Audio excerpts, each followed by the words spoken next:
Let's talk about some misconceptions about periods. Meet Dr. Tosin Odunsi, a dedicated OBGYN on a mission to empower women everywhere. With her passion for providing accurate and reliable information, Dr. Odunsi is fighting against the spread of misinformation in the world of women's health. Her goal is to help women make informed decisions about their bodies, their health, and their future.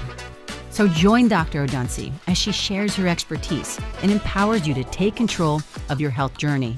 It's common to have some discomfort or pain during your periods, but I want us to focus on when you should seek medical attention or when you should have a conversation with your gynecologist. The first is pain that is out of proportion to any other discomfort that you've had in your life, meaning it wakes you up from sleep or it impacts your activities of daily living and your quality of life. So for example, with my endometriosis, it woke me up from sleep.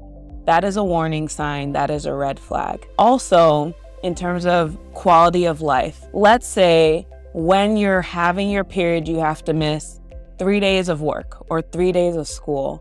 That can put somebody who's a teenager or still in their schooling years, that can put them behind in class, put them behind in training, whatever field they're in. Or if you're missing lots of days and taking 6 days from work, of course that's going to impact whether you're performing well, whether you're able to go up for promotions, things like that. I want you to pay attention to the alarm symptoms because that's when I want you to go and talk to your gynecologist. One of the myths about the period is that it's a monthly cleanse, that there's something that needs to be cleaned inside the uterus. Now let's break this down. When you enter the vagina, there's gonna be a piece of tissue there called the cervix. You might be familiar with the cervix because that's where you get the pap smear if you're age 21 and above. Now the cervix is connected to the uterus. It's this oval shaped structure that's pretty much muscle. So think of your calf muscle sitting inside your abdomen.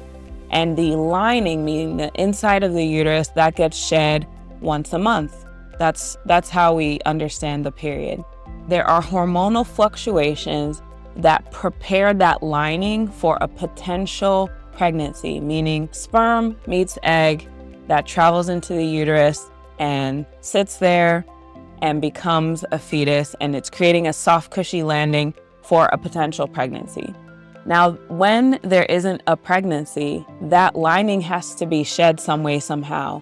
And that lining is filled of blood clots, tissue, cells, things like that. There's no cleanse that happens. The caveat to that is when you are on some form of hormonal birth control. You actually don't have to have a period every single month with those.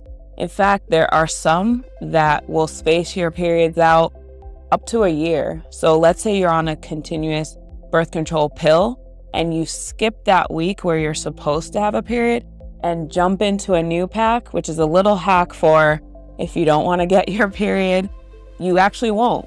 And there's no issue with that. And that's what I do because I hate periods. I hate periods and I don't want them.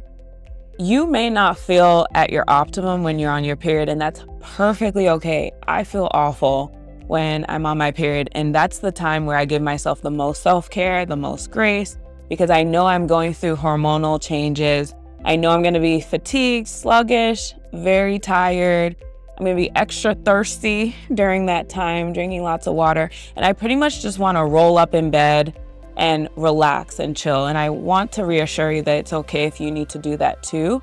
A little bit of movement has actually been shown to help with the cramping, as well as heat, maybe eliminating some dairy that might help, especially if you have lactose intolerance. Decreasing gluten might be helpful too, especially if you have those other inflammatory things going on, such as endometriosis.